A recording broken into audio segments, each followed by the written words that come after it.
The rain fell like bullets against the hospital windows, each droplet exploding against the glass with a violence that matched the storm raging inside my chest. 16 hours. That's how long I'd been on my feet, moving between crying children and worried parents, administering medications and comfort in equal measure. My scrubs clung to my skin, damp with sweat, and the humidity that always seemed to permeate the pediatric ward at Mercy General. I pulled my hair from its messy bun, dark strands sticking to my neck as I finally clocked out. The night shift would take over now. Fresh faces to handle the never-ending stream of emergencies that a public hospital attracted. My feet screamed in protest as I made my way toward the staff exit. Every step a reminder of why I needed to find a second job soon. Ethan's school fees weren't going to pay themselves. The parking garage was a tomb of concrete and shadows, my footsteps echoing off the walls like gunshots. The storm had intensified while I'd been inside, turning the night into something apocalyptic. Lightning illuminated the garage in stark, terrifying flashes, followed by thunder that seemed to shake the very foundation of the building. I was halfway to my beat-up Honda when I heard them. Voices, urgent and angry, coming from the level above. Spanish mixed with something else, words I couldn't quite catch over the rumble of the storm, but the tone was unmistakable. Hunting voices. Predator voices. My blood turned to ice when I heard my name. Aurora Hayes, enfermera. Works the pediatric ward. They weren't looking for me specifically. They were looking for someone who matched my description. Someone who worked where I worked. But in this light, in this storm, with my dark hair plastered to my head and my hospital ID still clipped to my chest, I was close enough. I ducked behind a concrete pillar, pressing my back against the cold surface. My phone was dead, had been for the last 3 hours of my shift. The landlines were floors away. Might as well have been on another planet. I was alone, trapped, with nowhere to run except deeper into the garage. The voices grew closer, accompanied by the heavy footfalls of men who weren't concerned about stealth. They knew their prey was cornered. Elena should have delivered the shipment yesterday, one of them said, the accent thick and unforgiving. Boss isn't happy about delays. Elena. They were looking for Elena Vasquez, my friend from nursing school, the one who'd been acting strange lately, paranoid, jumping at shadows, the one who'd asked me to cover her shifts without explanation, offering cash payment that I'd been too proud to accept. Check every floor. She has to leave eventually. I had maybe 30 seconds before they reached my level. The stairwell was blocked by their position. The elevator would trap me. But there, just 10 feet away, sat a car that hadn't been there when I'd arrived that morning. A sleek black Maserati with tinted windows, sitting in the shadows like a predator at rest. The passenger door was unlocked. I didn't think. Thinking would have paralyzed me, would have made me consider the wisdom of climbing into a stranger's expensive vehicle. Instead, I ran, bent low, and threw myself into the back seat just as the first man appeared on my level. The interior smelled of leather and something else. Something dark and expensive. Cedar, maybe, mixed with the metallic scent of danger that I'd learned to recognize in the emergency room. I pressed myself against the floor, making myself as small as possible, praying that the tinted windows would hide me from view. That's when I heard the driver's door open. My heart stopped. Someone had been in the car all along. Someone who now knew exactly what I'd done. I held my breath, waiting for shouts, for demands, for the rough hands that would drag me out and deliver me to the men who were hunting someone who looked just like me. Instead, I heard the soft sound of a car door closing. The engine purred to life, a sound like controlled power, like leashed violence, and then a voice, low and measured, speaking with the kind of authority that made my spine tingle with warning.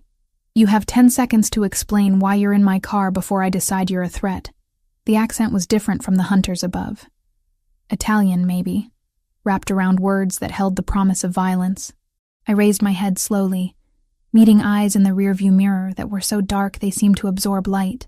Even in the dim garage, I could see the sharp planes of his face, the strong jaw, the kind of cold beauty that warned of danger.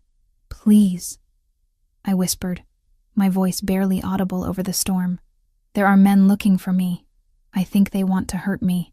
He studied me in the mirror, those dark eyes calculating, measuring. I could feel him taking in my hospital scrubs, my exhausted face, the terror that I couldn't quite hide. What men? I don't know. They mentioned Elena Vasquez, but I think they confused me with her. Please. I just need somewhere to hide until they're gone. Above us, footsteps echoed through the concrete structure. Voices called out, growing frustrated. The man in the driver's seat glanced up, then back at me, his expression unreadable. Stay down. Two men appeared at the far end of the level, flashlights cutting through the darkness. They moved systematically, checking between cars, looking for their target.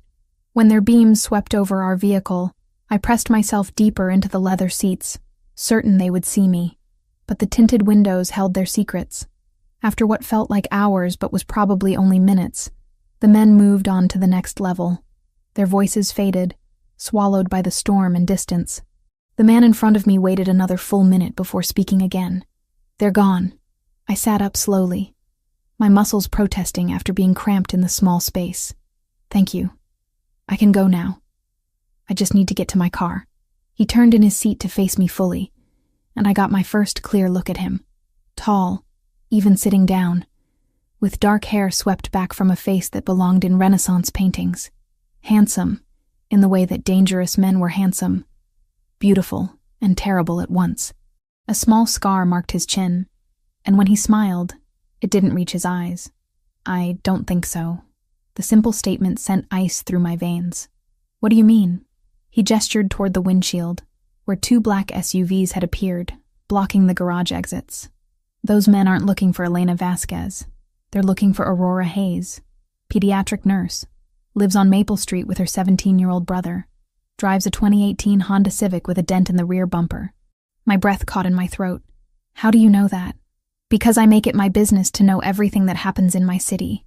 He reached into his jacket and I tensed, but he only withdrew a phone, including when someone puts a price on a nurse's head. I don't understand. His dark eyes studied me with an intensity that made me feel exposed, vulnerable. Your friend Elena stole something valuable from some very dangerous people. They think you might know where she is, or where she hid what she took. I don't know anything about Elena's problems. We barely speak anymore. I believe you. The admission surprised me, but they won't. And now that you've been seen with me, you're in more danger than you know. Seen with you? We just met 30 seconds ago. That cold smile returned. My name is Lorenzo Dante Costa. And in about 5 minutes, every criminal organization in this city is going to know that Aurora Hayes was in my car, which means they'll assume you're under my protection. The name meant nothing to me, but the way he said it, like I should recognize it, like everyone should, made my blood run cold. I want to go home. Home isn't safe anymore. He started the engine, the Maserati responding with a growl that seemed to echo off the garage walls. You're coming with me. It's not a request. I reached for the door handle, but it didn't budge. Child locks, or something more sophisticated. I was trapped in a car with a stranger whose name apparently carried weight in circles I didn't want to know existed. This is kidnapping. This is survival. Lorenzo pulled out of the parking space with fluid grace, navigating toward an exit I hadn't seen. The alternative is you end up like the last person who crossed paths with the men who were hunting you tonight.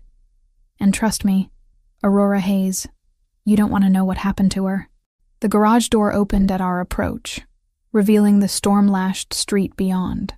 As we pulled into the night, I caught a glimpse of the black SUVs in the mirrors, still circling like sharks scenting blood. I was no longer Aurora Hayes, pediatric nurse who worked double shifts to support her brother. I had become something else entirely, a piece on a board I didn't understand, in a game whose rules I didn't know. And the man driving me into the darkness held all the cards. The gates that opened for Lorenzo's car weren't just impressive, they were intimidating. Wrought iron twisted into intricate patterns that somehow managed to look both beautiful and threatening, like everything else about the man who commanded them. The driveway stretched ahead, flanked by perfectly manicured trees that seemed to stand at attention in the darkness. I pressed my face to the window, watching the landscape transform from urban chaos to something that belonged in a different world entirely. Soft lighting illuminated gardens that probably cost more than most people's houses, and in the distance, a mansion rose from the darkness like something out of a Gothic novel. This is where you live? Lorenzo's eyes found mine in the rearview mirror. One of the places. The casual way he said it sent another chill through me. One of the places. How many homes did a person need? And what kind of person could afford multiple mansions? The kind who had men hunting other people in hospital parking garages, apparently. The car came to a stop under a covered portico, and immediately 2 men appeared from the shadows. They moved with the fluid grace of professionals, hands resting casually on their hips, where I could just make out the outline of concealed weapons.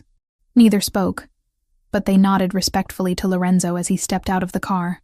"Don't run," he said quietly, opening my door. "There's nowhere to go, and my men might misinterpret sudden movements." I climbed out on shaking legs, hyper-aware of the armed men watching my every move. The storm had followed us here, rain lashing against the portico's roof in a steady rhythm that sounded like a countdown. The front door opened before we reached it, revealing an interior that took my breath away. Marble floors stretched across a foyer that could have housed a small airplane, and a chandelier hung overhead like captured starlight. Everything gleamed with the kind of perfection that came from unlimited resources and professional maintenance. A woman appeared from a side corridor, her silver-streaked hair pulled back in an elegant chignon. She was probably in her 60s, with sharp eyes that missed nothing, and the kind of bearing that suggested she'd seen everything at least twice. "Mr. Costa," she said, her accent distinctly Italian. "I wasn't expecting guests." "Neither was I, Maria." Lorenzo's hand found the small of my back, guiding me forward with gentle pressure. "This is Aurora Hayes. She'll be staying with us for a while." Maria's gaze swept over me, taking in my damp scrubs, my exhausted appearance, the way I clutched my purse like a lifeline. If she was surprised by my presence, she didn't show it. "Of course, sir. Shall I prepare the blue suite?" "Yes. And have the kitchen send up dinner. Something light." I wanted to protest, to insist that I wouldn't be staying anywhere, but the words died in my throat when I saw the way both of them simply assumed my compliance, as if my opinion on the matter was irrelevant. "Follow me," Maria said, already turning toward a sweeping staircase. "Actually," Lorenzo caught my arm gently but firmly. "First, we talk. Maria, give us 30 minutes. She nodded and disappeared as silently as she'd appeared, leaving me alone with Lorenzo in his palatial foyer. He led me through a doorway into what looked like a study, all dark wood and leather furniture arranged around a fireplace that could have roasted an entire pig. "Sit," he said, gesturing to a chair that probably cost more than my car. I remained standing. "I want to call my brother. He'll be worried when I don't come home. Your phone is dead." "Then let me use yours." Lorenzo poured himself a drink from a crystal decanter, amber liquid catching the firelight like liquid gold. "What will you tell him? That you're safe but can't come home because criminals are hunting you? That you're staying with a man you met 30 minutes ago?" Put that way, it did sound insane. "I'll think of something. Ethan Hayes, 17 years old, senior at Lincoln High, wants to study engineering at State." Lorenzo took a sip of his drink, watching me over the rim. "Soccer team, honor roll, works weekends at the sporting goods store to help with expenses."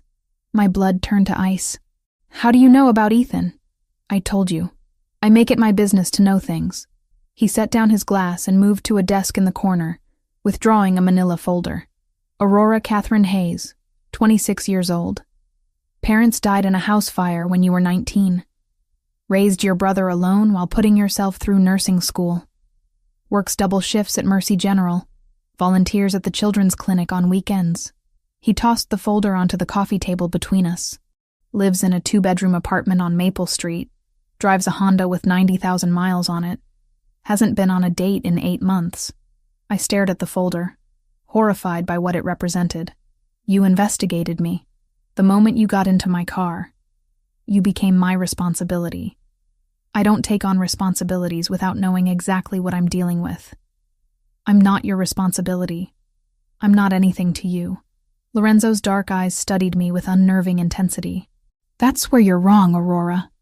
The moment Victor Kozlov's men started hunting you, you became part of my world.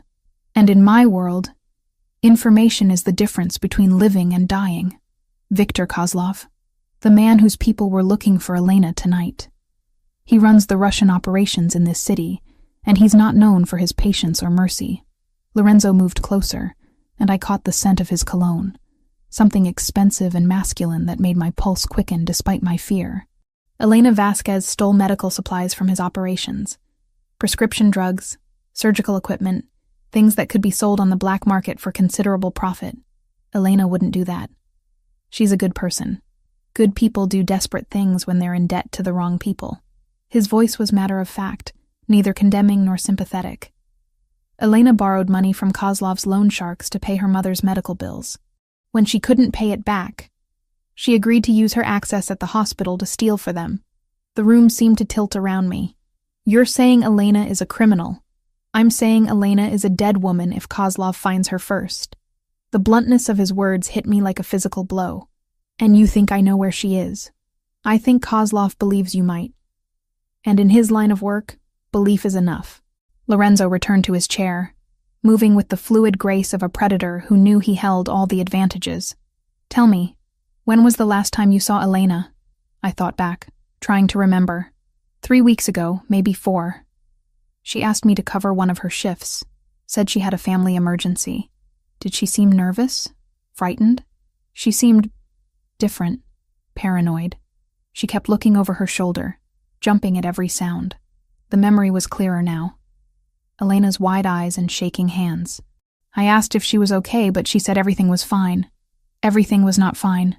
Lorenzo leaned forward, elbows on his knees. 3 days ago, Elena missed a scheduled delivery to Kozlov's people. Yesterday, she disappeared from her apartment, leaving behind everything except the merchandise she was supposed to deliver. What kind of merchandise? The kind that Kozlov paid for in advance. The kind that he'll kill to recover. I sank into the chair, my legs suddenly unable to support me. This is insane. I'm a pediatric nurse. I take care of sick children.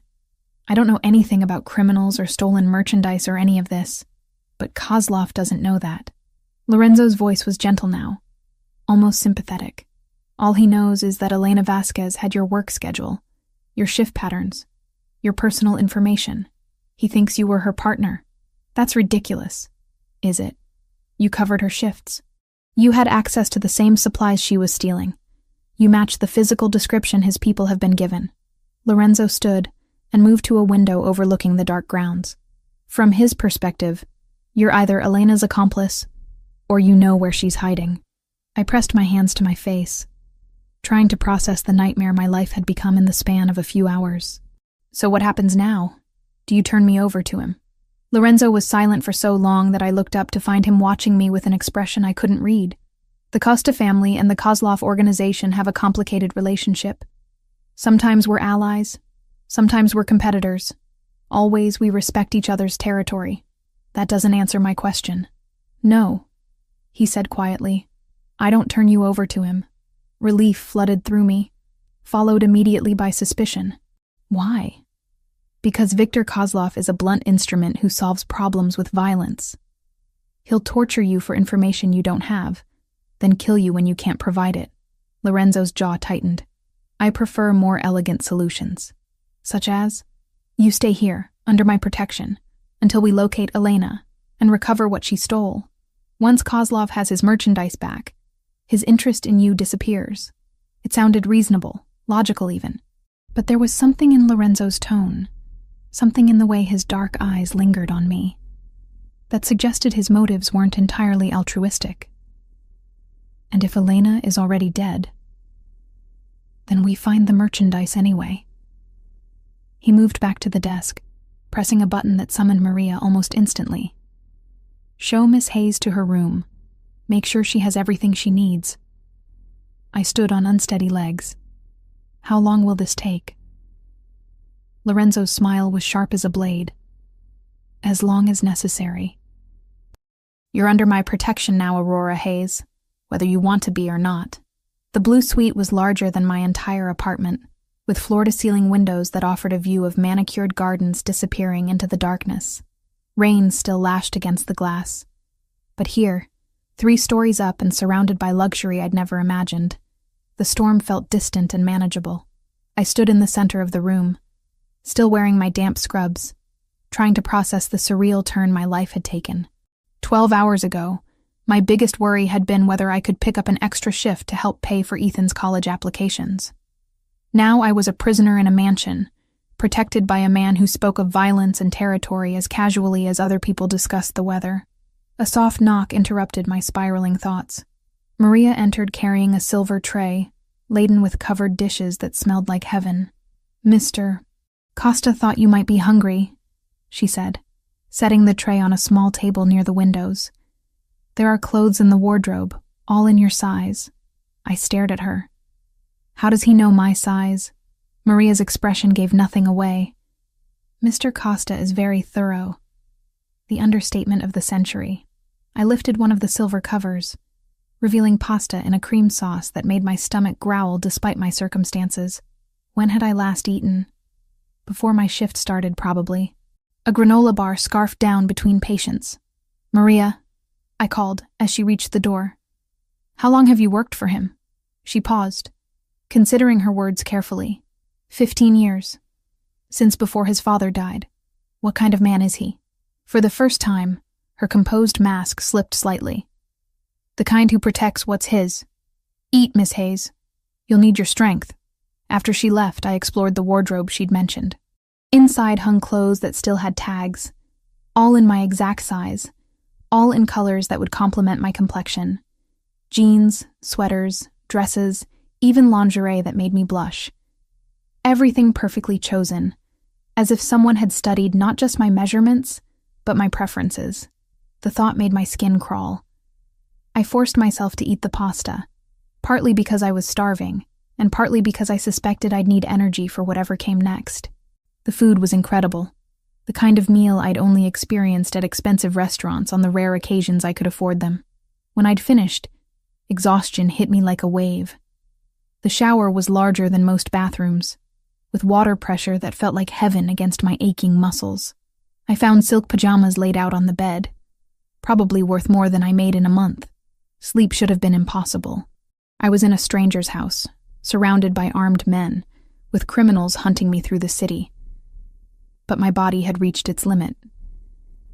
I fell into the plush bed and was unconscious within minutes. I woke to sunlight streaming through the windows and the sound of voices drifting up from the gardens below.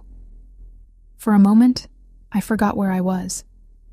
Then reality crashed down like cold water. A knock at the door announced Maria's arrival with coffee and what looked like a breakfast fit for royalty. Fresh fruit, pastries that belonged in a bakery window, eggs prepared with herbs I couldn't identify. "Mr. Costa requests your presence in his study at 10, Maria informed me. "He has information about your friend, Elena." I'd almost forgotten why I was here in my fear and confusion. Almost forgotten that somewhere out there, my former classmate was running for her life. I dressed in jeans and a cashmere sweater that felt like a cloud against my skin, then made my way downstairs through corridors lined with artwork that belonged in museums. The study looked different in daylight, less ominous, but somehow more impressive. Lorenzo stood behind his desk, phone pressed to his ear, speaking rapid Italian to someone who was clearly receiving orders rather than giving them. He ended the call when he saw me and gestured to the same chair I'd occupied the night before. "You slept well?" "Well enough." I settled into the leather chair, hyper-aware of how he watched my every movement. "Maria said you have news about Elena." "I do." Lorenzo moved to the front of his desk, leaning against it with casual grace. "My people located her apartment. She left in a hurry, but not before someone else paid her a visit." "Kozlov's people?" "No. Someone else entirely." He picked up a photograph from his desk, studying it before passing it to me. "Someone who was looking for the same thing Kozlov wants." The photograph showed Elena's apartment in shambles. Furniture overturned, drawers pulled out, papers scattered across the floor. It looked like a tornado had swept through the small space. Who else would want what she stole? Lorenzo's expression darkened. "That's what we need to find out. The medical supplies Elena took aren't just valuable to street dealers. Certain pharmaceuticals, surgical equipment. They have value to other organizations as well." "What kind of organizations?" "The kind that run underground medical operations. Black market surgeries, illegal procedures." He took the photograph back, his fingers brushing mine briefly. the kind that might pay even more than Kozlov would. The contact sent an unexpected jolt through me. I pulled my hand back quickly, but not before I saw something flicker in Lorenzo's dark eyes. So Elena might have found another buyer.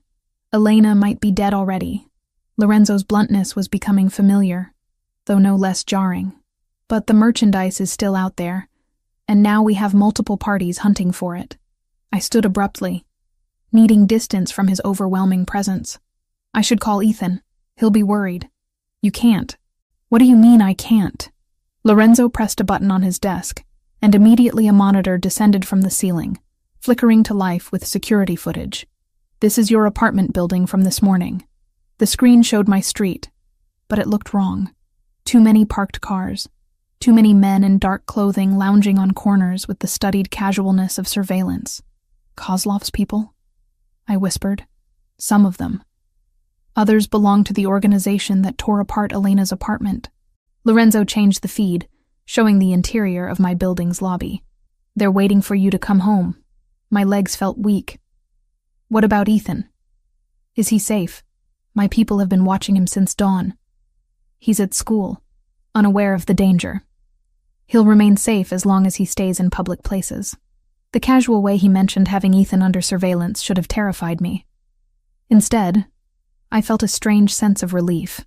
Whatever else Lorenzo was, he seemed to keep his promises about protection. How long can this last? I can't stay here forever. You can stay here as long as necessary. Lorenzo moved closer, and I caught the scent of his cologne again, that intoxicating mixture of cedar and danger. Unless you'd prefer to take your chances with Kozlov. That's not a real choice. No, it's not. His dark eyes held mine, and I felt something shift in the air between us. But there are compensations to staying under my protection, such as safety, comfort, the resources of the Costa family at your disposal. He reached out, his fingers barely brushing my cheek, and my personal attention. I should have stepped back, should have slapped his hand away, reminded him that I was there under duress, not by choice. Instead, I found myself leaning into his touch, my skin tingling where he made contact. This is insane. I breathed. Yes, it is. Lorenzo's voice had dropped to something barely above a whisper. I've never brought a woman to this house, never offered protection to someone who wasn't family. Then why me? His thumb traced my jawline with exquisite gentleness. Because when I saw you in that car, terrified but still fighting, something inside me recognized something inside you. Before I could ask what he meant, his phone rang, shattering the moment. Lorenzo stepped back, his professional mask sliding into place as he answered. What? His voice was sharp, all traces of gentleness gone. When? A pause. No, don't move until I get there. He ended the call and moved to a safe hidden behind a painting, withdrawing a gun that he tucked into a shoulder holster with practiced ease. What's happening? Elena's been found. Lorenzo shrugged into a jacket that concealed his weapon. She's alive, but barely. Where is she? St. Mary's Hospital. Intensive care. Lorenzo paused at the door, his dark eyes unreadable. Someone tortured her, Aurora. Badly. But she's conscious, and she's asking for you. My blood ran cold. She's asking for me specifically? By name? Lorenzo's expression was grim. Which means she has something to tell you, something worth almost dying for. The weight of his words settled over me like a shroud. Elena was alive, but at what cost? And what could she possibly need to tell me that was worth enduring torture? We leave in 10 minutes, Lorenzo said. And Aurora? Whatever Elena tells you, remember that your life might depend on it. The drive to St. Mary's Hospital felt like traveling through a war zone. Lorenzo's men had formed a convoy around us, 3 black SUVs that moved with military precision through the morning traffic. I sat in the back of the Maserati, watching the city pass by through bulletproof glass, trying to prepare myself for what I might find when we reached Elena. Tell me about her, Lorenzo said, his eyes never leaving the road. Elena Vasquez. How well did you know her? We went through nursing school together. She was brilliant, top of our class in pharmacology. I twisted my hands in my lap, remembering the bright-eyed girl who had dreamed of working in pediatric oncology.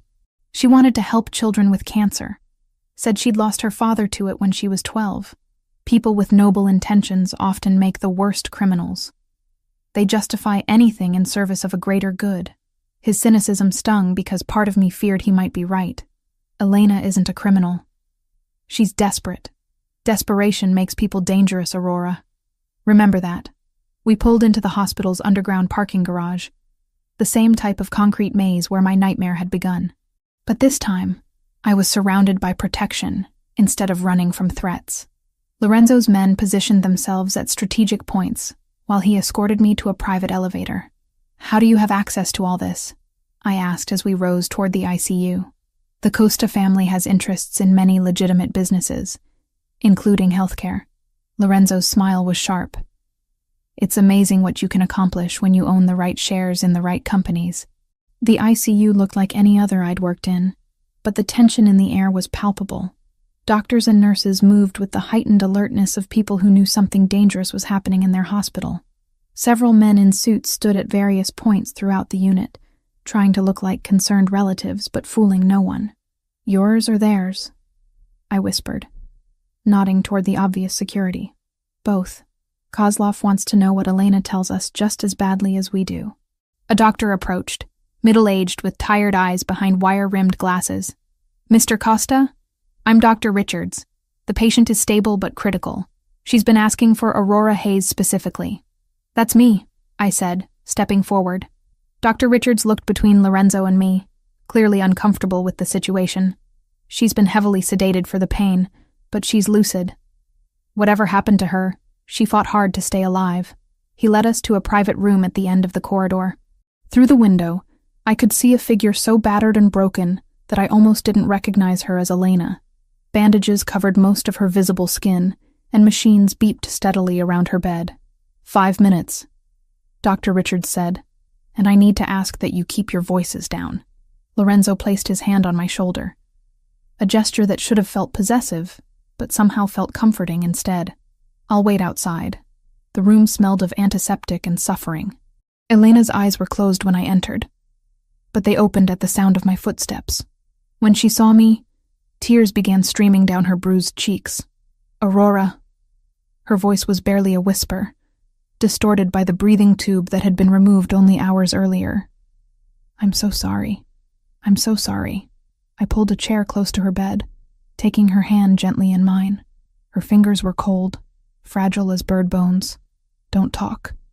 Just rest." "No." Elena struggled to sit up, wincing with the effort. "I have to tell you. They're looking for you. They think you know." "Know what, Elena? What did you steal?" "Not medical supplies." Elena's grip tightened on my hand with surprising strength. "That was just cover. What I really took was information.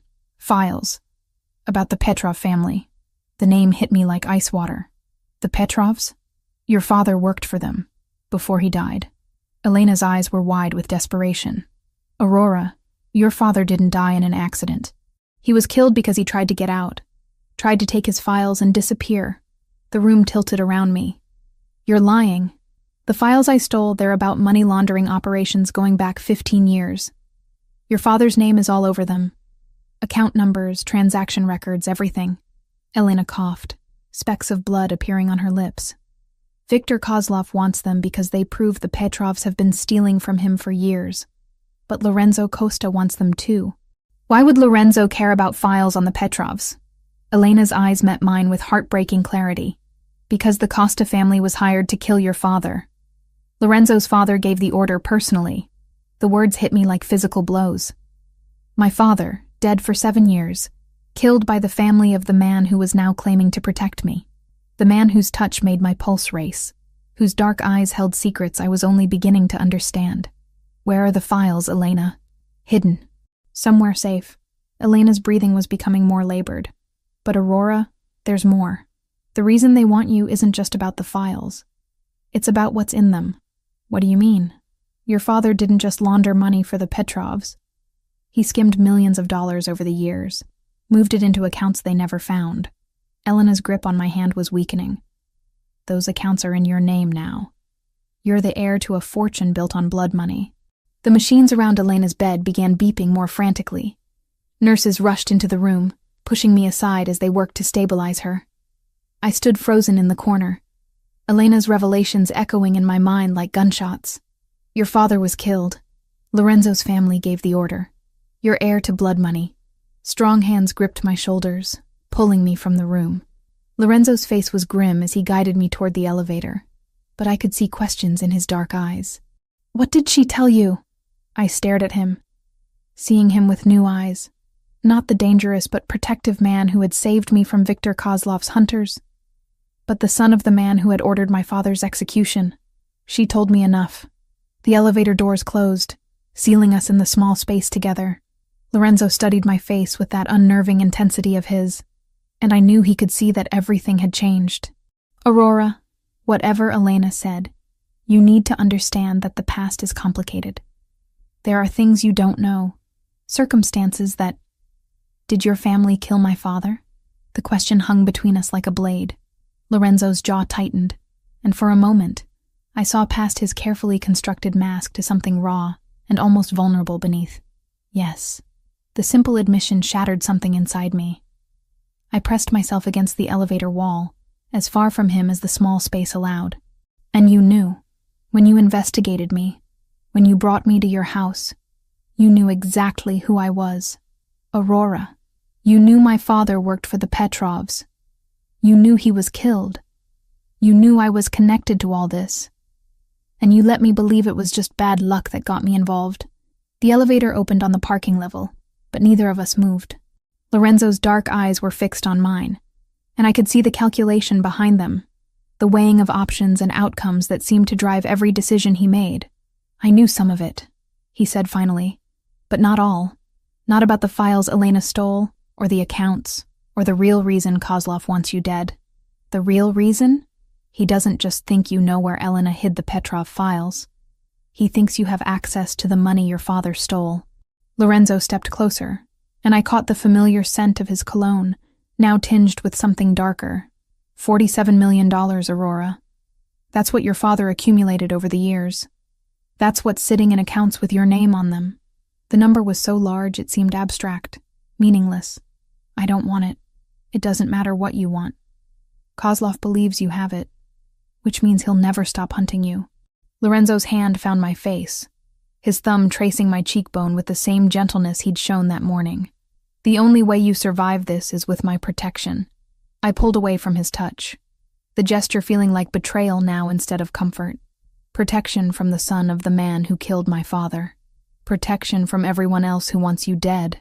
Lorenzo's voice was steel wrapped in silk. Yes, my family killed your father. Yes, I knew who you were before I brought you home. But Aurora, I'm the only thing standing between you and a war that will destroy everything you care about. The truth of his words settled over me like a weight. Outside this elevator, Kozlov's men were hunting me. The Petrovs wanted their stolen files back. And somewhere in the city, $47 million sat in accounts that painted a target on my back the size of a skyscraper. I need time to think. Time is the one thing we don't have. Lorenzo's phone buzzed with an incoming call. He glanced at it, his expression darkening further. Elena just died. And Dr. Richards is telling anyone who'll listen that she was conscious long enough to talk to you. The elevator suddenly felt like a trap. Meaning everyone knows you have information now. Whatever Elena told you, whatever secrets she shared, you're no longer just a person of interest. Lorenzo's dark eyes met mine with grim certainty. You're the key to everything. And that makes you the most dangerous woman in the city. The ride back to the mansion passed in suffocating silence. I stared out the bulletproof windows at a city that had become foreign to me in the span of 48 hours. Every shadow potentially hiding someone who wanted me dead. The revelation about my father's murder sat like poison in my chest, burning through everything I thought I knew about my life. Lorenzo kept glancing at me in the rearview mirror, his dark eyes unreadable.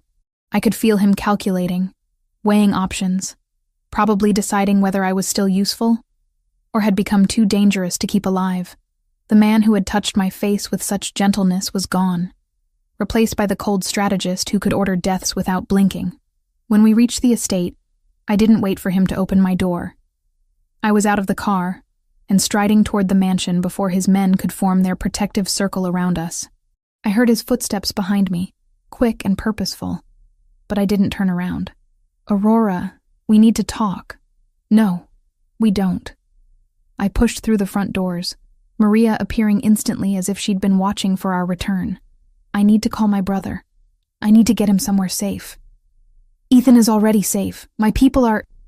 I whirled around to face him, fury overriding my fear. Your people? The same people who killed my father? The same family that's been lying to me since the moment I got in your car? Lorenzo dismissed Maria with a sharp gesture, waiting until we were alone in the foyer before responding. You want the truth? Fine. Yes, my father ordered your father's death. Yes, I knew who you were when I brought you here. But Aurora, you have no idea what your father was involved in. He was trying to get out. Elena said he wanted to disappear, to take his files and run. Your family murdered him for that. My family murdered him because he was planning to sell those files to the FBI. Lorenzo's voice was ice cold now, all pretense of gentleness gone. He wasn't trying to disappear. He was trying to destroy everyone he'd worked with, including innocent people who had nothing to do with his crimes. The words hit me like a slap. You're lying. I'm telling you what my father told me when I was 18 years old. What he told me to justify why he'd ordered the execution of a man with 2 young children. Lorenzo moved closer, his presence overwhelming. Do you think I enjoyed learning that my family was responsible for making you and Ethan orphans? I backed away from him, needing space to think. I don't know what to believe anymore. Believe this. Lorenzo reached into his jacket and I tensed, but he withdrew a manila folder instead of a weapon. Elena wasn't the only one who had access to those files. I've been looking for them for 2 years. He tossed the folder onto a side table, and photographs scattered across the surface. Banking records, transaction logs, pages of financial data that meant nothing to me, but clearly meant everything to him. Your father didn't just launder money, Aurora. He created a financial network that spans 3 countries and involves dozens of legitimate businesses. He was the architect of a system that's still being used today. I stared at the documents, trying to process what I was seeing. What are you saying? I'm saying that $47 million is just the beginning. The accounts in your name are the key to a financial empire worth over $200 million. Lorenzo's dark eyes were intense, almost feverish. Your father didn't steal from the Petrovs. He created a parallel banking system and used their money to fund it. That's impossible. Is it?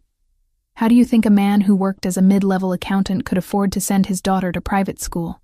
Could pay for medical bills when your mother got sick? Could leave you enough insurance money to put yourself through college? The questions hit like physical blows, because I'd never thought about them before. Never questioned where the money had come from, too grateful to have it to examine its source. The insurance money was legitimate. The insurance money was a fraction of what your father left you. The rest has been sitting in accounts he created, earning interest, waiting for you to claim it. Lorenzo picked up one of the photographs. A bank statement with my name at the top. Happy 27th birthday, Aurora. Your inheritance just matured. My legs felt weak. I sank into a chair that probably cost more than my car, staring at numbers that seemed too large to be real. Why are you telling me this? Because Marco Santos, my most trusted lieutenant, has been feeding information to Viktor Kozlov for the past 6 months. Lorenzo's voice was deadly quiet. Because Elena didn't just randomly stumble across those files. Someone led her to them. Someone who knew exactly what they contained. Marco has a 12-year-old daughter with leukemia. The treatments aren't covered by insurance, and he was desperate. Lorenzo's expression was carved from stone. Kozlov offered him enough money to save his child's life in exchange for inside information about my operations. I felt sick. And you think Marco told Elena about the files? I think Marco has been setting up the perfect storm for months. Elena steals the files, making it look like a random crime. Kozlov gets the evidence he needs to destroy the Petrovs. And I get blamed for letting it happen under my nose. What about me? Where do I fit in? Lorenzo's smile was sharp as a blade. You, my dear Aurora, are the wild card nobody expected. Marco couldn't have known that Elena would involve you. Couldn't have predicted that you'd end up under my protection. His dark eyes met mine, and he definitely couldn't have predicted that I'd want to keep you here. The admission hung between us like a challenge. I stood abruptly, needing to move, to think. to escape the suffocating weight of revelations that kept reshaping everything I thought I knew. I need some air. Aurora, I need some air. I repeated the words with as much authority as I could muster. Alone. Lorenzo studied me for a long moment, and I could see him weighing the risks of letting me out of his sight. Finally, he nodded toward the French doors that led to the gardens. The grounds are secure. My men are positioned throughout the perimeter. But don't go beyond the rose garden. I walked outside into afternoon sunlight that felt like a mockery of the darkness swirling in my chest. The gardens were beautiful, perfectly manicured expanses of green, broken by strategically placed flowers that probably cost more to maintain than most people's salaries. I followed a stone path toward what looked like a gazebo, needing somewhere private to process everything I'd learned. My father, the man I'd idolized, had been a criminal. The money that had paid for my education, for my mother's medical care, for the insurance that had kept Ethan and me afloat after our parents died. All of it was blood money. And Lorenzo, the dangerous man whose touch made my pulse race, was the son of my father's killer. The gazebo offered a view of the entire estate, and I could see why Lorenzo felt confident about security. Men in dark suits were positioned at intervals throughout the grounds, some obvious, others trying to blend into the landscape. It was a beautiful prison, but it was still a prison. I was so lost in thought that I almost missed the movement in the trees beyond the rose garden. A flash of dark clothing, there and gone so quickly I might have imagined it. But the men Lorenzo had stationed as guards were wearing lighter colors, and they were supposed to be closer to the house. My blood turned cold as I realized what I was seeing. Someone had breached the perimeter. I stood frozen, unsure whether to run toward the house or try to hide.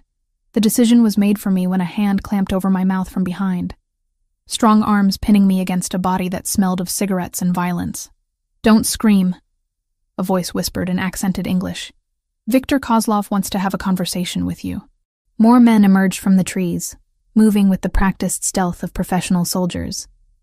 They wore black tactical gear and carried weapons that looked like they belonged on a battlefield, not in a garden. I tried to struggle, but the man holding me was too strong. A cloth pressed against my face, and the world began to blur at the edges. The last thing I saw before consciousness faded was the beautiful mansion where I'd felt almost safe, growing smaller and more distant as they carried me into the darkness of the forest. When I woke, I was in what looked like an abandoned warehouse, tied to a chair in the center of a circle of harsh lights. My head pounded, and my mouth felt like cotton. But I was alive, for now. A man stepped into the light, and I knew immediately that I was looking at Viktor Kozlov. He was smaller than I'd expected, with silver hair and pale eyes that held no warmth whatsoever. He wore an expensive suit, but his hands were stained with what looked like motor oil, or blood. "Aurora Hayes," he said, his accent thick with Russian consonants. "The famous nurse who has caused me so much trouble." I tried to speak, but my throat was too dry. Kozlov noticed and gestured to one of his men, who brought me a glass of water. I drank gratefully, buying time to think. "I don't have what you want," I said when I could finally speak. "But you know where it is." Kozlov moved closer, and I could smell his cologne, something expensive that couldn't quite cover the underlying scent of violence. "Elena Vasquez told you before she died. My sources at the hospital confirmed it. She told me about my father, about files, but I don't know where they are. Perhaps. But you have something else I need." Kozlov smiled, and it was the most terrifying expression I'd ever seen. "Access to accounts your father created. Money that belongs to me. I don't have access to anything." "You will." Kozlov nodded to someone behind me. "After we have our conversation with your young brother." My blood turned to ice. Ethan, beautiful boy, 17 years old, dreams of being an engineer. Kozlov's smile widened. "He's being collected as we speak. I'm told he's quite gifted at mathematics. Perhaps he inherited his father's talent with numbers. If you hurt him..." "I won't hurt him if you cooperate." Kozlov pulled up a chair, sitting close enough that I could see the coldness in his pale eyes. "You're going to tell me everything Elena said. Then you're going to help me access those accounts. And if you're very cooperative, both you and Ethan will survive this experience." The warehouse door opened with a screech of metal, and my heart sank as I saw two men dragging someone between them. But it wasn't Ethan. It was Marco Santos, bloodied and beaten, his expensive suit torn and dirty. "Your boyfriend's lieutenant has been most informative," Kozlov said, standing. "He's told me all about Lorenzo Costa's weaknesses, including his newest one." He looked at me with that terrible smile. "You." The hours that followed blurred together in a haze of fear and pain. Viktor Kozlov was patient in the way only truly dangerous men could be patient. He didn't torture me, not physically. Instead, he showed me photographs of Ethan walking to school, sitting in classes, completely unaware that his life hung by a thread. "Your brother is very studious," Kozlov observed, flipping through images that made my blood run cold. "He stops at the same coffee shop every morning at 7:15, orders the same drink. Very predictable habits." "Please," I whispered, the words scraping against my throat. "He's just a kid. He doesn't know anything about any of this." "But you do." Kozlov set the photographs aside and leaned back in his chair. "Elena Vasquez told you something before she died. Something important enough. That Lorenzo Costa's people have been tearing the city apart looking for you." Marco Santos hung from chains in the corner, barely conscious. Every few minutes, Kozlov's men would splash water on his face to keep him awake, ensuring he could witness what was happening, what would happen to me if I didn't cooperate. "I told you everything Elena said. About the files. About my father. About the money in accounts I can't even access." "Ah, but that's not entirely true, is it?" Kozlov smiled, and I felt ice form in my veins. "Marco here has been most informative about Lorenzo's recent activities. Did you know that your lover has been moving substantial sums of money in the past 2 days?" I stared at Kozlov, not understanding. "What do you mean?" "I mean that Lorenzo Costa has gained access to your father's financial network. Those accounts you claim you can't reach. He's been draining them systematically since the night he brought you to his home." The words hit me like physical blows. "That's impossible." "Is it? How do you think he knew so much about your father's operations? How do you think he was able to show you those banking records?" Kozlov's pale eyes gleamed with malicious satisfaction. "Lorenzo Costa has been using you as the key to unlock your own inheritance. He wouldn't." "Wouldn't he?" "Marco, tell the lovely Aurora what Lorenzo said when you asked about her safety." Marco's head lifted painfully, blood trickling from the corner of his mouth. "He said..." Marco's voice was barely audible. "He said she was useful until the transfers were complete. After that, she becomes a liability." Kozlov finished. "Just like Elena. Just like you will be, Marco, once this is over." I felt something break inside me. Not just my heart, but something deeper. The man who had touched my face with such gentleness, who had made me feel protected for the first time in years, had been using me from the beginning. Not just for information about Elena, but as a living, breathing key to my father's hidden fortune. "The files Elena stole," I said, my voice hollow. "Where are they really? That's what we're going to find out." Kozlov stood, straightening his suit jacket. "Because Lorenzo Costa is coming for you, my dear. And when he arrives, you're going to help us convince him to return what he's stolen. Why would he come? If he has what he wants from me, because Marco was right about one thing. You've become Lorenzo's weakness." Kozlov's smile was predatory. "Did you know that he executed 3 of his own men for failing to protect you? That he's mobilized every resource at his disposal to find you?" I wanted to feel hope at his words. But Kozlov's next revelation crushed it before it could form. Of course, he's also been systematically emptying those accounts while he searches. By my calculations, he's transferred over $30 million in the past 6 hours. Kozlov checked his expensive watch. "At this rate, your inheritance will be gone by midnight." The warehouse door exploded inward with a sound like thunder. Armed men poured through the opening, moving with military precision. I heard gunfire, shouts in multiple languages, the controlled chaos of a professional assault. Through the smoke and confusion, I saw him. Lorenzo Costa, moving like death incarnate through Kozlov's men. He wore all black, a gun in each hand, his dark eyes scanning the warehouse until they found mine. The relief I felt was so intense it was painful. Whatever he had done, whatever he had taken, Seeing him alive and fighting to reach me made every betrayal seem secondary to survival. "Behind the containers," Kozlov barked to his remaining men as he retreated deeper into the warehouse. "Take the girl." Rough hands grabbed me, chair and all, dragging me into the maze of shipping containers that filled the back half of the building. I could hear the gunfight continuing, could smell cordite and blood, but I couldn't see what was happening. "Lorenzo!" I screamed his name, hoping he would hear me over the chaos. Very touching. Kozlov appeared beside me, his pale eyes reflecting the overhead lights like a predator's. "Your lover is quite devoted. It's almost a shame that we'll have to kill him." "The files," I said desperately. "I know where Elena hid them." Kozlov paused, studying my face for signs of deception. "You're lying.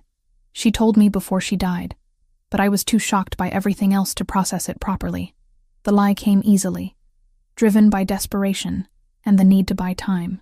She said they were somewhere safe, somewhere no one would think to look. Where? Let me talk to Lorenzo.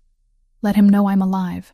I'll make him tell you where he's moved the money, and I'll tell you where the files are." Kozlov considered this, and I could see the calculation behind his pale eyes. "You would betray him? After he came here to rescue you?" "He betrayed me first."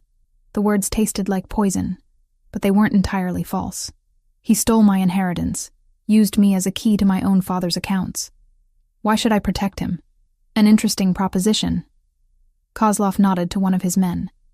"Bring Costa here. Alive. Tell him we want to negotiate." The gunfire gradually decreased, then stopped altogether. In the sudden silence, I could hear my own heartbeat, fast and irregular, with fear and adrenaline. When Lorenzo appeared, flanked by Kozlov's men but still moving with that controlled grace, I saw something in his dark eyes that I'd never seen before. Fear, not for himself, but for me. "Are you hurt?" His first words were to me, not to Kozlov, not about the situation we were in. "I'm alive." "That can change very quickly," Kozlov interrupted. "Sit down, Mr. Costa. We have business to discuss." Lorenzo remained standing, his eyes never leaving mine. "What do you want?" $47 million. The money you've been stealing from accounts that belong to Miss Hayes." Kozlov moved to stand behind my chair, his hands resting on my shoulders in a mockery of protection. "Transfer it back, and we can discuss terms for her release." "I haven't stolen anything," Lorenzo said, his voice deadly quiet. "Every transfer was authorized by Aurora herself." I stared at him. "What are you talking about?" "The power of attorney documents you signed when we brought you to the hospital." The forms Maria witnessed. Lorenzo's dark eyes held mine. "They gave me legal authority to access your accounts in case something happened to you." The memory came flooding back. Papers shoved at me while I was still reeling from Elena's revelations, Maria's reassuring presence as I signed document after document without reading them. I'd been so focused on Elena's story, so overwhelmed by learning about my father's death, that I'd signed anything put in front of me. I didn't know what I was signing. "I know." Lorenzo's voice was gentle now, almost apologetic. "But I needed to move the money before Kozlov or the Petrovs could access it. It's safe, Aurora. Hidden where no one can touch it until this is over. How very convenient." Kozlov's grip on my shoulders tightened. "But I'm afraid safe isn't good enough. I want it transferred to accounts I control, now. That's not going to happen. Then Miss Hayes dies, and you get to live with the knowledge that your greed killed the woman you claim to care about." The silence that followed was deafening. I could see Lorenzo calculating odds, weighing options, trying to find a way out of an impossible situation. "There's another option," I said, my voice stronger than I felt. "The files Elena stole. I know where they are." Both men looked at me, Kozlov with suspicion, Lorenzo with something that might have been pride. "Those files contain evidence that will destroy the Petrov organization completely," I continued. "Bank records, transaction logs, everything you need to eliminate your biggest rivals. Surely that's worth more than money. Where are they?" I met Lorenzo's eyes, hoping he would understand what I was really saying. "Elena told me she hid them somewhere no one would think to look. Somewhere safe."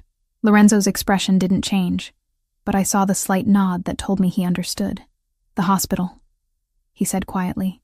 "She hid them at Mercy General." Kozlov's hands left my shoulders as he moved to face Lorenzo directly. "You're certain? It's the only place that makes sense. Elena had access. She knew the building. And who would think to look for stolen criminal files in a pediatric ward? Then we're going to take a field trip," Kozlov decided. "All of us. Together." As Kozlov's men began preparing to move us, I caught Lorenzo's eye one more time. In that look, I saw a promise. Whatever happened next, whatever the cost, he would find a way to end this, even if it meant destroying us both in the process. The convoy that pulled up to Mercy General looked like a presidential motorcade, if presidents traveled with enough firepower to level city blocks. 3 black SUVs formed the core, with Lorenzo's men interspersed among Kozlov's forces in an uneasy alliance built on mutual greed and suspicion. I sat between Lorenzo and Kozlov in the middle vehicle, my hands zip-tied but otherwise unrestrained. The hospital where I'd worked for 3 years rose before us in the darkness, its windows glowing like beacons in the night. It looked different now. Not like a place of healing, but like a fortress I would have to breach. "Remember," Kozlov said as we approached the staff entrance, "you will act naturally. Get us inside, lead us to where Elena hid the files, and this ends quietly." "And if the files aren't where I think they are?" I asked. Kozlov's pale eyes reflected the dashboard lights. Then we moved to less pleasant methods of persuasion. Lorenzo hadn't spoken during the drive, but I could feel the tension radiating from him like heat. His dark eyes constantly scanned the streets, the shadows, looking for opportunities or threats. When he finally looked at me, I saw something that made my pulse quicken. He had a plan. The staff entrance was guarded by a single security officer, an older man named Jim, who'd been working nights at Mercy General since before I started. He looked up in surprise when he saw me approaching with a group of men in expensive suits. "Aurora, what are you doing here so late?" "Emergency case," I said, hoping my voice sounded steadier than I felt. "Dr. Martinez called me in to assist with a pediatric trauma." Jim nodded, already reaching for his keycard. "Rough night in the ER. Go ahead up." I felt a moment of guilt for involving an innocent man in whatever was about to happen, but Kozlov's hand on my back reminded me that I didn't have a choice. The elevator ride to the pediatric ward was silent, except for the mechanical hum of the machinery. When the doors opened, I was hit by the familiar smell of antiseptic and the soft sounds of a hospital at night. It should have been comforting, but instead, it felt like entering a battlefield. "Where?" Kozlov asked quietly. I led them down the corridor toward the supply closets at the far end of the ward. It was the most logical place for Elena to have hidden something, a location she would have had legitimate access to without arousing suspicion. But as we walked, I noticed something that made my blood run cold. The ward was too empty, too quiet, even for a night shift. Where were the nurses who should have been making rounds? The residents who practically lived in this place? Lorenzo noticed it too. His hand moved almost imperceptibly toward his concealed weapon, and I saw him catch the eye of one of his men, some silent communication passing between them. We reached the supply closet, and I used my keycard to open it. The small room was exactly as I remembered it, lined with shelves of medical supplies, linens, and equipment. If Elena had hidden files here, they weren't immediately obvious. "Start looking," Kozlov ordered his men. "Check every box, every shelf." As the Russians began their search, I moved closer to Lorenzo. "Something's wrong," I whispered. "I know." His response was barely audible. "The hospital's been evacuated. This is a setup." Before I could ask what he meant, the lights went out. Emergency lighting kicked in immediately, bathing everything in an eerie red glow. In that hellish illumination, I saw Kozlov's men reaching for their weapons just as the real battle began. The attack came from multiple directions at once. Windows exploded inward as men in tactical gear rappelled down the side of the building. The stairwell doors burst open, disgorging more armed figures. The elevator dinged cheerfully as it opened to reveal a team that looked like they belonged on a battlefield, not in a hospital. "Down!" Lorenzo's hand found my shoulder, pushing me to the floor as gunfire erupted around us. The pediatric ward became a war zone in seconds. Kozlov's men tried to establish defensive positions behind gurneys and equipment carts, but they were outnumbered and outgunned. The attacking force moved with precision that spoke of military training and superior intelligence about the building's layout. "Who are they?" I shouted over the chaos. "Petrov's people," Lorenzo answered, emptying his pistol into a group of attackers trying to flank us. "The third party in this little war. Of course. The Petrov family, the ones my father had supposedly stolen from, the ones whose files Elena had really taken. They wanted their property back, and they didn't care who they had to kill to get it." Kozlov was screaming orders in Russian, but his voice was nearly drowned out by the sound of automatic weapons fire. One of his men went down, then another, their blood pooling on the sterile hospital floor. "We need to move," Lorenzo said, reloading with practiced efficiency. "This position is indefensible. Where can we go?" "The surgery wing. Better cover, multiple exit routes." Lorenzo's dark eyes met mine in the red emergency lighting. "Can you run?" I nodded, though my legs felt like jelly. Lorenzo cut my zip tie restraints with a tactical knife that appeared in his hand like magic, then grabbed my wrist. "Stay close. Don't stop for anything."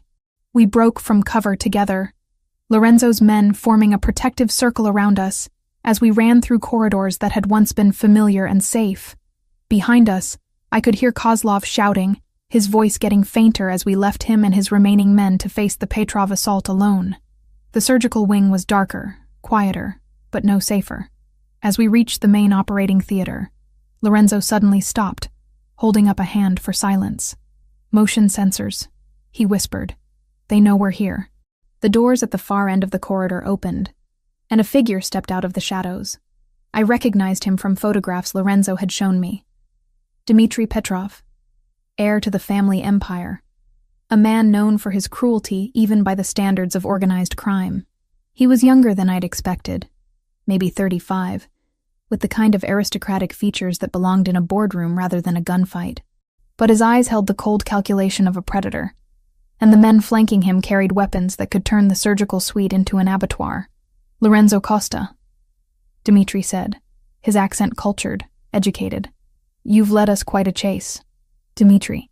Lorenzo stepped slightly in front of me, a gesture that was both protective and possessive. "I wasn't expecting a family reunion. You have something that belongs to us. Files that were stolen from our operations." Dmitry's gaze shifted to me, and I felt like prey being evaluated by a hunter. "And you have the woman whose father cost us so much money. Her father is dead. Has been for 7 years. Yes. Killed by your father on our contract." Dmitry smiled, and it was the most terrifying expression I'd ever seen. "But the sins of the father, as they say. The debt passes to the children." "What debt?" I found my voice, though it came out smaller than I intended. $47 million in direct theft. Another $150 million in lost revenue from the financial network he dismantled. Dmitry began walking toward us, his men spreading out to prevent any escape. "Your father didn't just steal from us, Miss Hayes. He destroyed a decade of careful planning. I don't have access to that money. But Lorenzo does, don't you?" Dmitry's smile widened. "My sources tell me you've been quite busy with Miss Hayes' inheritance. Moving funds, consolidating accounts. Very thorough work. The money is safe," Lorenzo said, "beyond the reach of anyone who might want to misuse it." "Misuse it?" Dmitry laughed, the sound echoing off the surgical suite's walls. "It was our money to begin with. We're simply collecting what's owed." The standoff stretched for long seconds, two predators evaluating each other while I stood caught between them. Then Dmitry made a gesture, and his men raised their weapons. "Kill Costa. Take the woman alive. We'll need her to access the accounts." Time slowed to a crawl. I saw Lorenzo begin to move, drawing his weapon with liquid grace. I saw the muzzle flashes from Dmitry's men, bright in the darkness. I saw the look of surprise on Dmitry's face when Lorenzo's first shot took him center mass. But what I remember most clearly is the moment when everything changed inside me. When one of Dmitry's men swung his rifle toward Lorenzo, when I saw the man I'd come to care about facing death, something primal and fierce awakened in my chest. Without thinking, without hesitation, I dove for the emergency case on the surgical suite wall. The fire axe was heavier than I'd expected, but adrenaline made it feel weightless. I swung it with all the strength in my body, catching Dimitri's gunman across the back of his neck just as he pulled the trigger. The shot went wide. The man went down and didn't get up. And I stood there, covered in blood that wasn't mine, holding a weapon I'd never imagined myself capable of using, watching Dmitri Petrov bleed out on the floor of an operating room. Lorenzo's dark eyes found mine across the carnage. In them, I saw something new, not just desire or possession, but recognition. The acknowledgement that I was no longer the frightened nurse who had hidden in his car. I was something else now. Something dangerous. Something his. "The files," I said, surprised by how steady my voice sounded. "They were never at the hospital, were they?" Lorenzo shook his head, still watching me with that intense gaze. "Elena hid them somewhere else. Somewhere only you would think to look." "Where?" "Think, Aurora. Where would a nurse hide something she wanted to keep safe? Somewhere she went every day? Somewhere she felt protected?" The answer came to me like a revelation. "My locker. She hid them in my locker at the hospital." Lorenzo's smile was sharp as a blade. The one place Kozlov and the Petrovs would never think to search. The one place that belonged completely to you. Around us, the sounds of battle were fading. Kozlov's Russians, the Petrov soldiers, Lorenzo's men, they were all dead or dying. Only we remained standing in the red emergency lighting, surrounded by the consequences of a war that had started with my father's crimes and ended with my first kill. "What happens now?" I asked. Lorenzo moved closer, stepping over Dimitri's body without a glance. When he reached me, his hands framed my face with surprising gentleness. "Now we finish this," he said. "Together." 9 months later, I stood in the nursery of our penthouse overlooking the city, watching the morning sun paint the skyline in shades of gold and amber. The room was a masterpiece of luxury and security. Bulletproof windows offering a panoramic view while concealing sensors and cameras that monitored every approach to our fortress in the sky. In the crib beside me, Julia Aurora Costa slept peacefully, her tiny fist curled around my finger. She had Lorenzo's dark hair but my green eyes, and when she looked at me, I saw a future that stretched beyond the violence that had brought us together. "She's perfect," Lorenzo said from the doorway, his voice soft with wonder that still surprised me after all these months. He approached with the careful quiet of a man who had learned that the most precious things in life were also the most fragile. "She has your stubborn streak already," I replied, not taking my eyes off our daughter. "The night nurse says she refuses to sleep unless she can see the door." Lorenzo's laugh was warm, genuine. "Smart girl. Never turn your back on an entrance." It was a lesson I'd learned well in the months following the hospital massacre. The Aurora Hayes who had hidden in a stranger's car during a storm no longer existed. In her place stood someone harder, sharper, someone who could smile at a charity gala while planning the destruction of a rival family's operations. The transformation had been gradual, but inexorable. Within weeks of Dmitri Petrov's death, I was attending strategy meetings in Lorenzo's study. Within months, I was running my own operations, using my medical background to establish a network of legitimate businesses that served as fronts for our expanding empire. "The Tokyo expansion is ahead of schedule," I said, shifting into the professional tone that had become second nature. "Dr. Yamamoto's surgical clinic is already showing returns, and the pharmaceutical imports are exceeding projections. And the Seoul connection? Secured." Elena's files provided exactly the leverage we needed with the Korean syndicate. I finally looked at him, seeing the pride in his dark eyes. "Your father's old contacts are proving surprisingly cooperative." The mention of his father no longer carried the weight it once had. In the months since we'd eliminated the Kozlov and Petrov threats, Lorenzo had shared more of his family's history. The violence, yes, but also the code that governed it. The protection of family above all else. The understanding that power came with responsibility. And I had proven myself worthy of both. "There's something else," Lorenzo said, moving to the window that looked out over our domain. "Intelligence suggests that the Bratva is considering a move into our territory. Let them come." The words came easily, backed by confidence earned through months of successful operations. "We have assets they don't know about, resources they can't match. Including you." I smiled, the expression feeling natural on lips that had once trembled with fear, especially me. Lorenzo's phone buzzed with an encrypted message. He read it, his expression shifting to something satisfied and predatory. "The Baltimore shipment?" I asked. "Intercepted by federal agents 30 minutes ago. The Morettis are going to have a very difficult conversation with their investors. And our involvement? Completely invisible. The tip came from an anonymous source concerned about drug trafficking near schools." Lorenzo's smile was sharp. Dr. Aurora Costa's civic-minded conscience, no doubt. Dr. Aurora Costa. The identity had been legally established 3 months ago, complete with medical credentials that would pass any scrutiny. On paper, I was a pediatric consultant who split my time between private practice and humanitarian work. In reality, I was the strategic mind behind the Costa family's expansion into legitimate medical businesses that generated both profit and influence.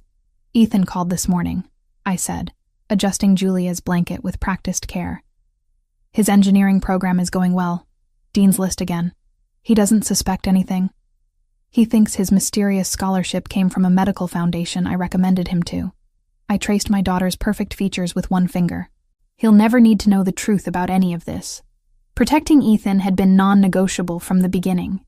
He lived in blissful ignorance of his sister's transformation, attending university on a full scholarship that appeared to come from legitimate sources. In his world, I was still the devoted sister who worked too hard to support them both.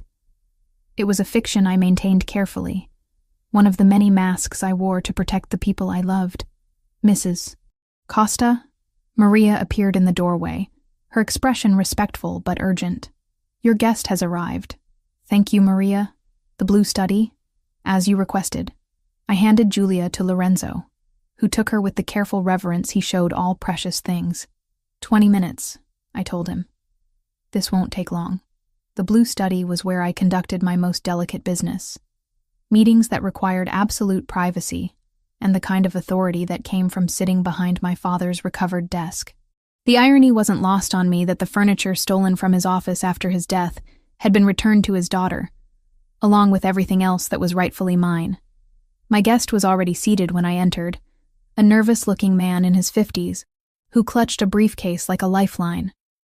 Dr. Stevens, chief administrator of Mercy General Hospital, where this had all begun. "Dr. Costa," he stammered, rising partially from his chair. "Thank you for seeing me. Please sit." I settled behind the desk, noting how his eyes darted to the windows, the cameras, the subtle security measures that marked this as a place where important decisions were made. "You said this concerned my former colleague, Elena Vasquez." "Yes, well, there have been questions. Investigators asking about her access to restricted areas, her work schedule, her associations." Dr. Stevens wiped his forehead with a handkerchief. "The insurance company is threatening to deny coverage for the damages from that night unless we can provide satisfactory answers." "What kind of damages?" "The pediatric ward will need complete renovation. The surgical suite is a total loss. Nearly $2 million in repairs and equipment replacement." His voice cracked slightly. "Without insurance coverage, the hospital faces bankruptcy." I leaned back in my chair, studying him with the same intensity Lorenzo had once used on me. "And you think I can help with this problem? The Aurora Costa Foundation has been so generous with its donations. Your pediatric wing expansion, the new equipment for the NICU?" Dr. Stevens leaned forward desperately. "If there were some way to expedite the insurance process, or perhaps arrange bridge funding. You want me to make your problems disappear." The blunt statement hung in the air between us. Dr. Stevens's face reddened, but he nodded. "What you're asking would require significant resources, influence at the highest levels of the insurance industry, the kind of connections that don't come free." I stood, moving to the window that overlooked the city where I'd once worked double shifts to pay rent. "What are you prepared to offer in return?" "Anything. Complete cooperation with any of your foundation's initiatives. Priority access to our facilities for your research programs. Whatever you need." "What I need, Dr. Stevens, is a hospital that understands the value of discretion. A medical facility where certain questions are never asked, where certain patients receive care without excessive paperwork, where certain procedures happen without attracting unwanted attention." Understanding dawned in his eyes, followed immediately by fear. "You want us to compromise our medical ethics?" I want you to expand your definition of medical ethics to include protecting people who have nowhere else to turn. I returned to my desk, opening a drawer to withdraw a check already made out for $3 million. This covers your insurance shortfall plus facility improvements. In return, Mercy General becomes a partner in my humanitarian efforts. Dr. Stevens stared at the check, and I could see him calculating the implications. The money would save his hospital, but accepting it would make him complicit in whatever operations I chose to run through his facility. The children, he said finally, the real patients, the innocent ones, will receive the best care money can buy. Cutting-edge equipment, world-class specialists, experimental treatments that most hospitals can't afford. I slid the check across the desk. I was once one of those children, Dr. Stevens. I understand their value. He took the check with trembling fingers, and I knew I had him. Another piece of the empire Lorenzo and I were building. Another resource that would serve our purposes while genuinely helping the people I'd once been sworn to protect. After he left, I returned to the nursery to find Lorenzo feeding Julia while reviewing security reports on his tablet. The domestic scene should have been incongruous, but I'd learned that the most dangerous predators were often the most devoted parents. "Successful meeting?" he asked without looking up from our daughter. Mercy General is now fully cooperative. Dr. Stevens has seen the wisdom of our approach. I settled into the chair beside him, watching our daughter's perfect trust as she fed. How long before she's old enough to understand what we do? Years yet. By then, the world will be different. Safer. Lorenzo's dark eyes met mine over Julia's head. We're building something that will outlast us, Aurora. An empire that protects its own. And if she chooses differently, if she wants a normal life, then she'll have that choice. But she'll have it from a position of strength, with resources and protection that most people can only dream of. Lorenzo's voice was soft but certain. Our daughter will never hide in anyone's car during a storm. She'll be the storm. I looked out at the city spreading below us, at the territory we controlled and the enemies we'd eliminated. Somewhere out there, other families were probably planning challenges to our authority. Other organizations weighing the cost of war against the Costa Empire. Let them come. The frightened nurse who had stumbled into this world by accident was gone. In her place stood someone who had chosen this life, who had paid its prices and reaped its rewards. "I have a confession," I said, taking Lorenzo's free hand in mine. "Only one?" "I'm pregnant again." Lorenzo went very still, his dark eyes widening with surprise and something deeper. Joy, perhaps, or the recognition that our family was becoming something unbreakable. "How long have you known?" 3 weeks. I wanted to be certain before I told you. I smiled, feeling the same wonder I'd experienced with Julia's pregnancy. Dr. Reeves confirmed it this morning. Another girl. Lorenzo set down his tablet and pulled me closer, careful not to disturb Julia but needing the contact. 2 daughters, he murmured against my hair. 2 reasons to make the world bend to our will. 2 queens for our empire, I corrected, if they choose to claim it. Outside, storm clouds were gathering on the horizon, dark and promising. But here in our tower, surrounded by the wealth and power we'd claimed together, I felt nothing but anticipation.